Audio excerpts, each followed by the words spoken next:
Hello student, कल मैंने छोड़ा था प्राइमरी ऑक्सिलरीज पर। हिंदी में इसको प्राथमिक महत्वपूर्ण अपक्रियाएं कहते हैं। स्टूडेंट, प्राइमरी ऑक्सिलरीज को समझ लीजिए आप।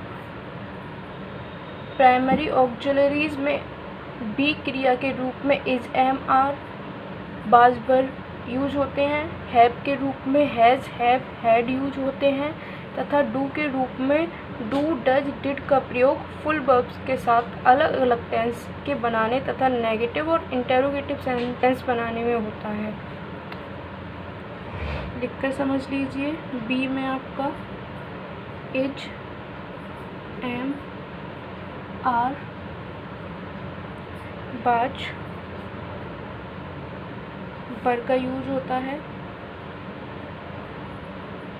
डू में आपका डू, डज, डिड का यूज होता है।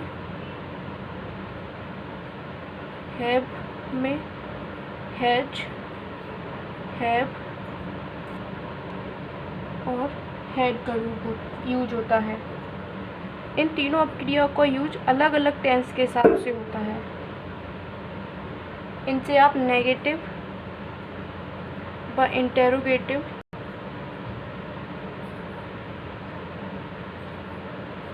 सेंटेंस बना सकते हैं।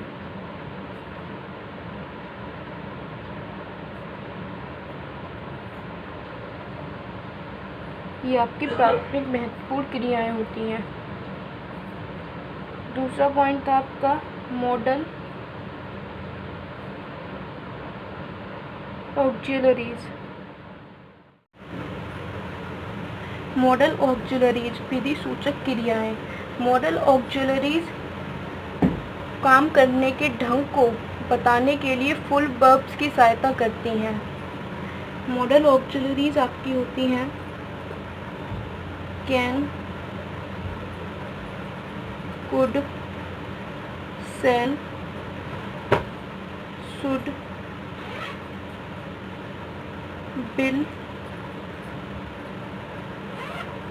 Would, may, might, must, need, ought, can, could, shall, should, will, would, may, might, must, need, ought etcetera. ये आपकी मॉडल ऑक्सिलरीज होती हैं। अब हम प्राइमरी ऑक्सिलरीज और मॉडल ऑक्सिलरीज को ब्रीफ में समझेंगे। प्राइमरी ऑक्सिलरीज में सबसे पहले हम देखेंगे use of be. Use of be. Be में आपको मैंने बताया था पिछले टॉपिक में इज, एम, आर, बाज, बर आते हैं। यूज ऑफ बी में इज, एम, आर का प्रयोग हेल्पिंग वर्ब के रूप में प्रेजेंट कंटिन्यूस टेंस बनाने में होता है स्टूडेंट्स, और बाज बर का प्रयोग पास्ट कंटिन्यूस टेंस बनाने में होता है तथा आपका इज, एम, आर, बाज बर का प्रयोग पैसिव वॉइस बनाने में भी किया जाता है। शॉर्ट में देखिए, is, am, are.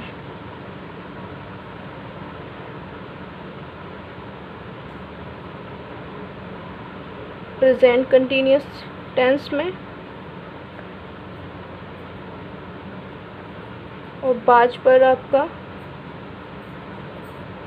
Past continuous tense में।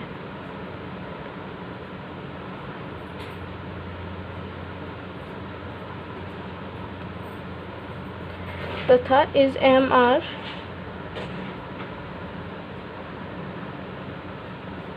बाज बर का प्रयोग ऑल्सो हम एक्टिव पैसिव वॉइस में कर सकते हैं। Passive voice. एग्जाम्पल से समझ लीजिए। कंटिन्यूस टेंस में हम कैसे प्रयोग करेंगे इन प्राइमरी ऑक्सिलरीज का। Continuous tense on the other side, passive voice.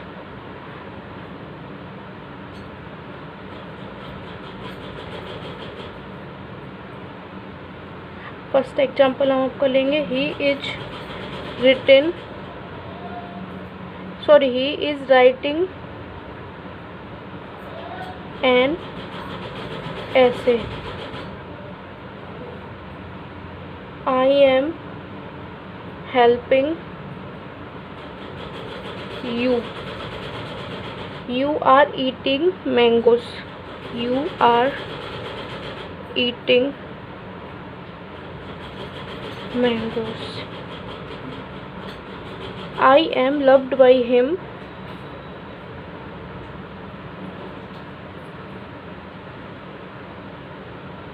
He is liked by her.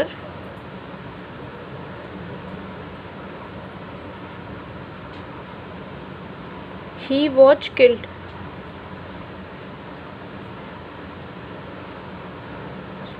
देखिए एग्जाम्पल्स में देखिए आप लोग, ही इज़ राइटिंग एन ऐसे, इसमें इज़ प्राइमरी ऑक्सिलरीज की तरह यूज हो रही है. आई एम, इसमें एम यूज हो रहा है. यू आर, इसमें आर यूज हो रहा है. और पैसिव वॉइस में देखेंगे, I am loved by him, इसमें एम यूज हो रहा है ऑक्सिलरीज की तरह. और he is liked by her, इसमें इज हो रहा है. और ही वॉज किल्ड, इसमें वॉज प्राइमरी ऑक्सिलरीज है आपकी. स्टूडेंट्स यहाँ पे दो इम्पोर्टेंट नोट्स हैं, वो समझ लीजिए आप. पहला है आपको कंटिन्यूस टेंस बनाने के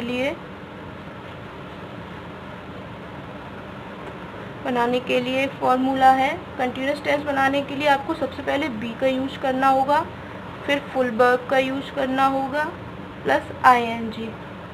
अगर इस तरीके ये फॉर्मूला आप लगाएंगे तो आपको कंटिन्यूस टेंस मिल जाएगा. और दूसरा पॉइंट है आपको पैसिव टेंस बनाने के लिए, पैसिव वॉइस टेंस बनाने के लिए पहले be plus full verb plus past participle का यूज करना होगा.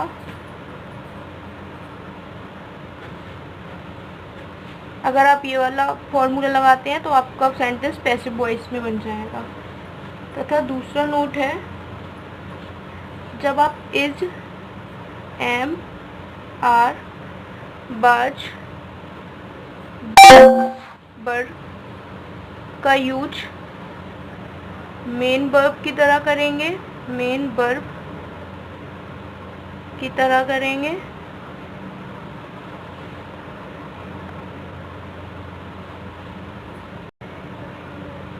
तो ये आपकी लिंकिंग वर्ब होगी.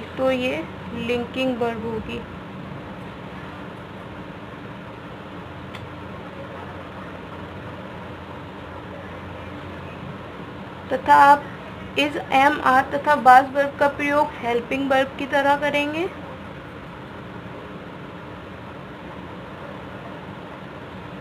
तो ये ऑक्सिलरी वर्ब होगी.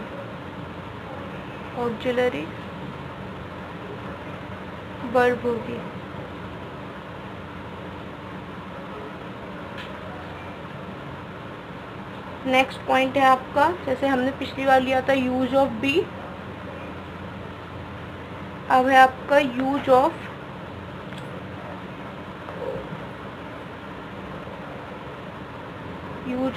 हैव. यूज ऑफ हैव में आपके हैज, हैव और हैड आते हैं.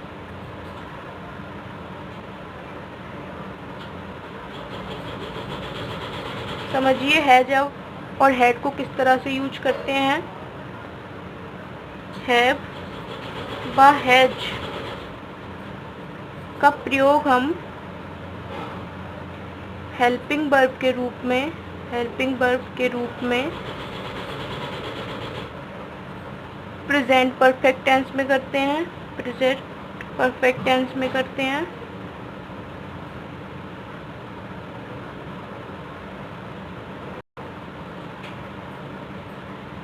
तथा हैड का प्रयोग पास्ट परफेक्ट टेंस में करते हैं।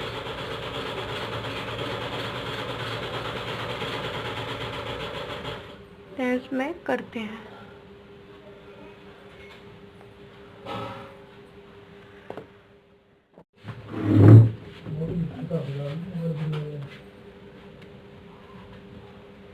स्टूडेंट, आप यूज ऑफ हैव का एग्जाम्पल समझिए। यहाँ पे पहला एग्जाम्पल हम लेंगे, she has learned her lesson.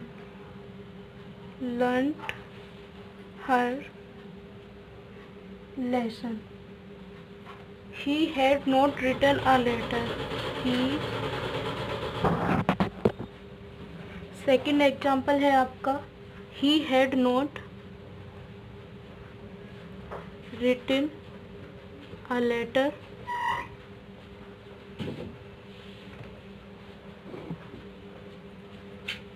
Third example है आपका, you have taken your food. You have taken your food. अब आप एग्जाम्पल से समझिए कैसे हैज़, हैव और हैड का यूज हुआ है। सी हैज़ लर्नड हर लेसन। अब आप इसमें देख पा रहे हैं प्रेजेंट परफेक्ट टेंस में हैज का यूज हुआ है। You have taken your food, इसमें भी प्रेजेंट परफेक्ट टेंस में हैव का यूज हुआ है। और he had not written a letter, इसमें आपका हैड का यूज पास्ट परफेक्ट टेंस में हुआ है। एक नोट समझिए यूज ऑफ हैव में। आप परफेक्ट टेंस बनाने के लिए, परफेक्ट टेंस बनाने के लिए हैज,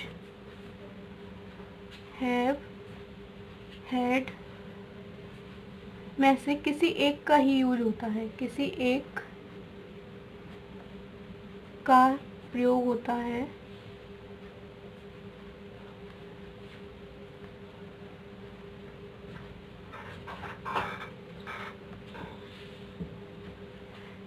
तथा अगर आपको नेगेटिव सेंटेंस बनाना है, नेगेटिव सेंटेंस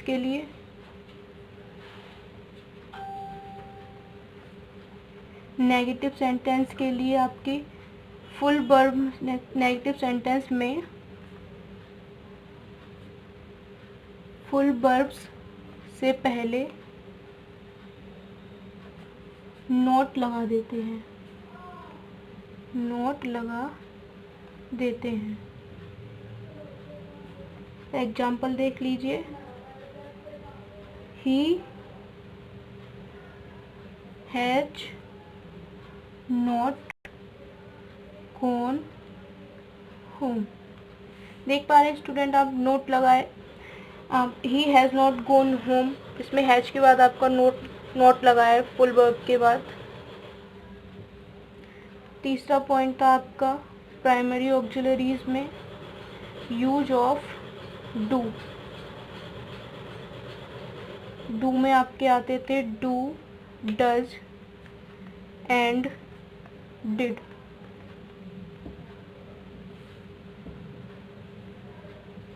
समझिए आप इसको, नेगेटिव तथा इंटरोगेटिव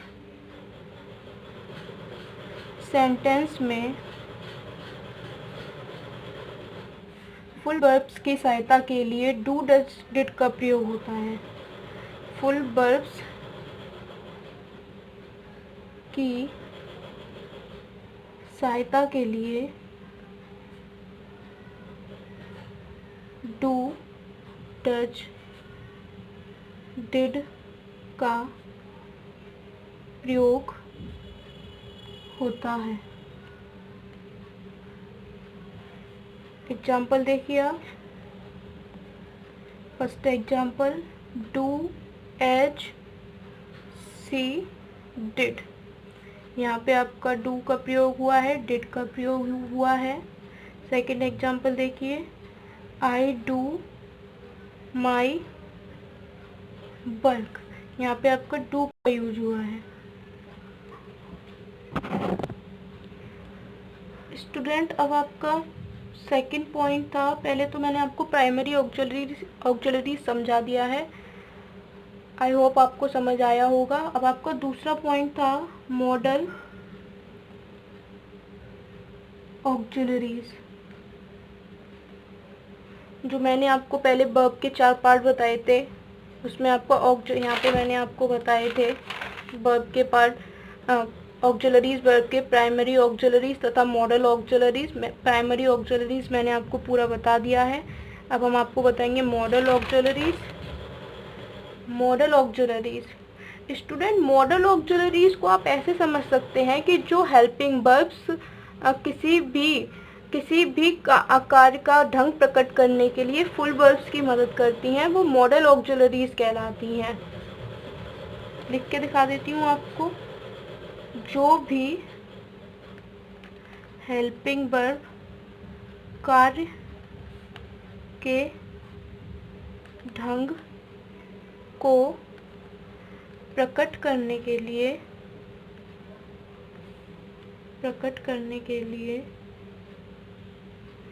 फुल वर्ब्स की मदद करती हैं, फुल वर्ब्स की मदद करती हैं, मॉडल ऑक्सिलरीज कहलाती हैं। स्टूडेंट अब आप समझिए कि मॉडल ऑक्सिलरीज के अंदर कौन कौन सी वर्ब्स आती हैं। बहुत सारी होती हैं स्टूडेंट, एक एक करके आपको बता देती हूँ। Can, may, might, could, should, would etcetera. Student बहुत सारी होती हैं, मैंने आपको आगे भी बताई थी, यहाँ पे मॉडल ऑक्सिलरीज जब डिफाइन किया था तब भी बताई थी। Can, could, shall, should, will, would, may, might, must, need, ought etcetera, ये बहुत सारी ऑक्सिलरीज होती हैं। अब हम आपको ये डिफाइन करेंगे कि ये मॉडल ऑक्सिलरीज आपकी कहाँ कहाँ यूज होती हैं। स्टूडेंट हम आपको मॉडल ऑक्सिलरीज का यूज़ बताएंगे, थोड़े से शॉर्ट वे में बताएंगे, आपको समझना होगा, थोड़ी सी समझने की कोशिश कीजिए, आप समझ जाएंगे।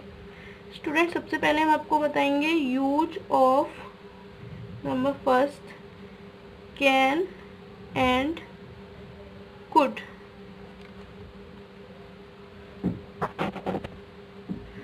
स्टूडेंट कैन और कुड सेम चीज़ होती हैं, सेम चीज़। कैन को आप प्रेजेंट टेंस में यूज करते हैं, प्रेजेंट, तथा कुड को आप पास्ट टेंस में यूज करते हैं। स्टूडेंट आपको ये भी समझना होगा कि कैन का यूज हम करते कहाँ कहाँ है।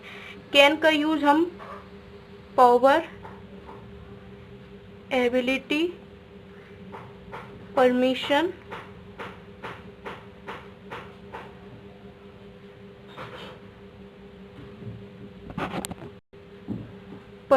आदि भावों को प्रकट करने के लिए हम कैन का यूज करते हैं। कैन का यूज हम स्टूडेंट प्रेजेंट टेंस में करते हैं तथा कुड का यूज हम पास्ट टेंस में करते हैं। बाकी सेम चीज होता है स्टूडेंट, कैन और कुड आपका। एग्जाम्पल से समझिए, एक एग्जाम्पल से बता देती हूँ आपको। I can teach mathematics, I can teach mathematics. अब स्टूडेंट आप यहाँ पे देख पा रहे हैं, यहाँ पे एबिलिटी की बात हो रही है, एबिलिटी की बात हो रही है। कैन आपका एबिलिटी को शो कराने के लिए यूज हुआ है यहाँ पे। एक और एग्जांपल देखिए students, you can go now. आप यहाँ पे दे रहे हैं कैन परमिशन, देख पा रहे हैं परमिशन के लिए यूज हुआ है। कैन आप देख पा रहे हैं यहाँ पे परमिशन मिल रही है, यू कैन गो नाउ। तो इस तरीके से कैन का यूज होता है स्टूडेंट्स। सेकंड मॉडल ऑक्सिलरी समझिए आप, use of May and might. इसको आप इसमें आपको बताएंगे कि मे एंड माइट का यूज कैसे किया जाता है मॉडल ऑक्सिलरीज की तरह। स्टूडेंट्स मे का यूज आपका पॉसिबिलिटी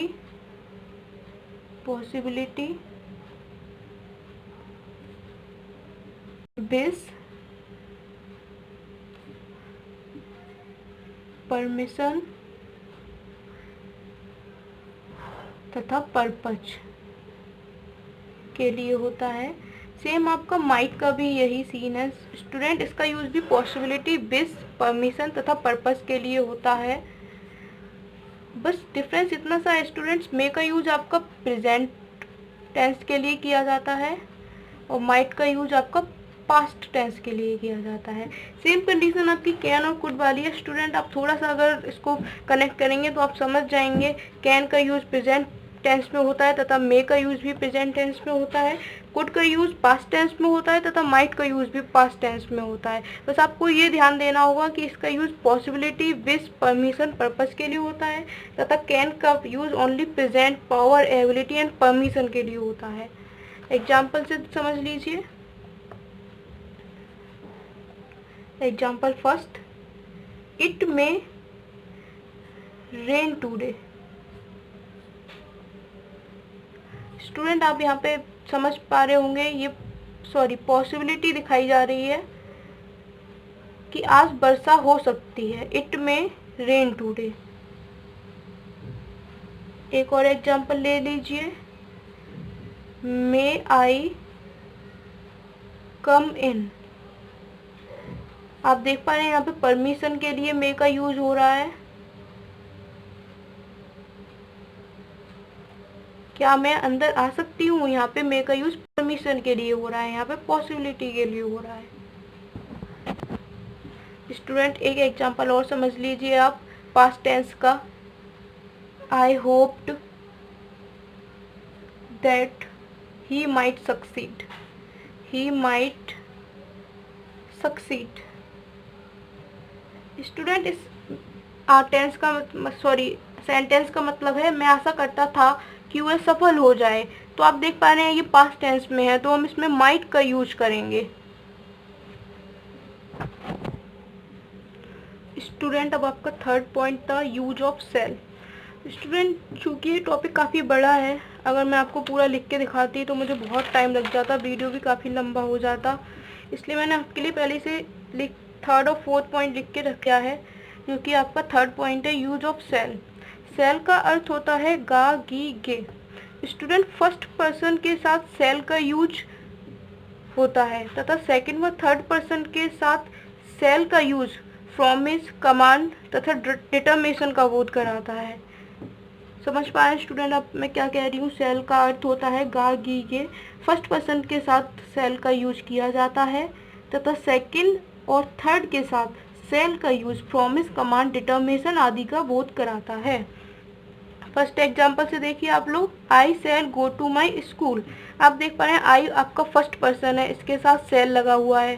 सेकंड एग्जांपल है आपका ही सेल पनिश यू, मीन्स यहाँ पे थ्रेट हो रहा है, मतलब यहाँ पे धमकी दी जा रही है। एक और पॉइंट था यहाँ पे स्टूडेंट आपका थ्रेट, धमकी दी जा रही है तो ये धमकी का बोध करा रहा है, आई सेल पनिश यू। स्टूडेंट चौथा पॉइंट था आपका यूज ऑफ बिल। सेकेंड और थर्ड पर्सन के साथ सिंपल फ्यूचर टेंस की तरह बिल का यूज किया जाता है तथा फर्स्ट पर्सन के साथ बिल का यूज प्रॉमिस, डिटर्मिनेशन, विलिंगनेस आदि का बोध कराने के लिए किया जाता है। एग्जाम्पल से समझिए, you will go to Kanpur. क्या तुम कानपुर जाओगे, मीन्स ये आपका हो गया आपका सिंपल फ्यूचर टेंस हो गया। I will do this work, इसमें आप देख पा रहे हैं स्टूडेंट्स मैंने आपको बताया है कि फर्स्ट पर्सन के साथ ये प्रॉमिस, डिटर्मिनेशन तथा विलिंगनेस आदि का बोध कराता है। आप यहाँ पे देख पा रहे हैं ये विलिंगनेस का बोध करा रहा है। I will do this work, मैं ये काम करूँगा, मीन्स ये इच्छा प्रकट कर रहा है यहाँ पे कि मैं ये काम करूँगा।